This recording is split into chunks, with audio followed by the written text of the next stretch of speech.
香港娛樂圈今日傳嚟令人惋惜同埋心痛嘅一個消息，一代鬼馬才子、殿堂級填詞人黎彼得 Peter 今日經傳因病離世，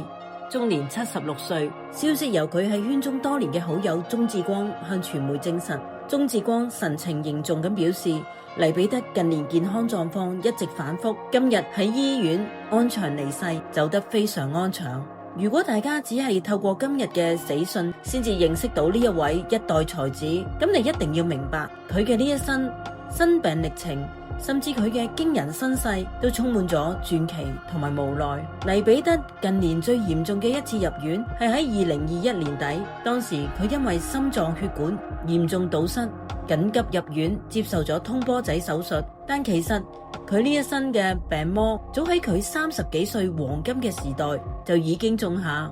當年只有30幾歲嘅 Peter 正值同歌神許冠傑合作無間，佢突然患上咗極之嚴重嘅胃潰瘍，喺片場同埋錄音室幾度吐血入院，甚至差啲失去性命。正正因為呢一場大病，令佢睇透人生無常，決定同當時嘅女朋友結婚，並誕下咗佢一生唯一嘅獨子，英文名叫 Angel。但好景不常，結婚3年後兩人就離婚。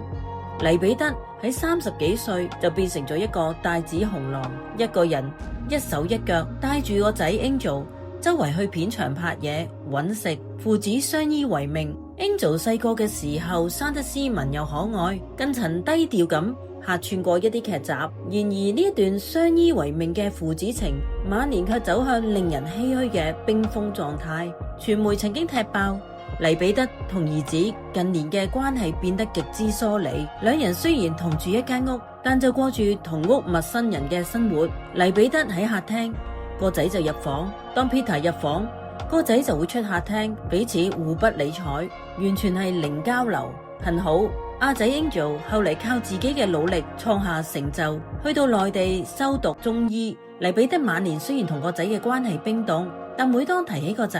喺醫學上嘅成就，佢就依然口硬心軟，覺得呢個仔係佢一生中最大嘅驕傲。除咗呢段無奈嘅父子情，黎彼得背後仲藏住一個從未主動炫耀過嘅驚人粵劇身世。大家可能唔知道，黎彼得其實係香港粵劇界殿堂級文武生神話靚次伯嘅親侄。佢細個時候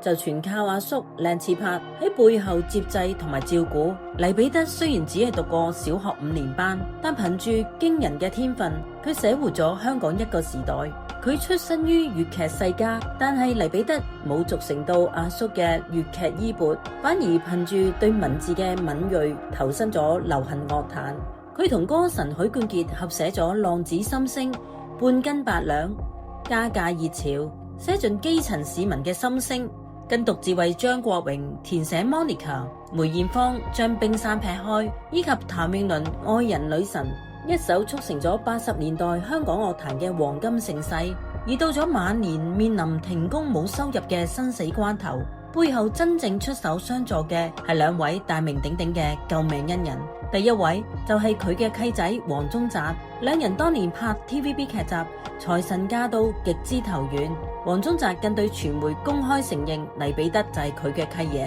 當2年前黎彼得被逼停工冇錢交醫藥費嘅時候，契仔黃宗澤一收到消息，第一時間主動打電話問候，並且喺經濟上大力接濟。而真正幫佢解決手術開支難關嘅就係香港傳奇富商大劉劉鑾雄。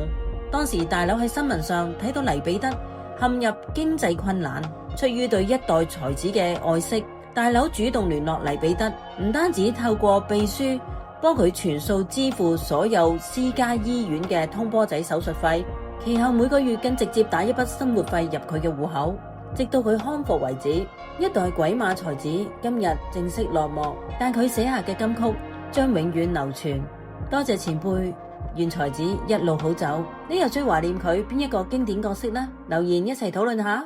記得訂閱啊！聽娛樂。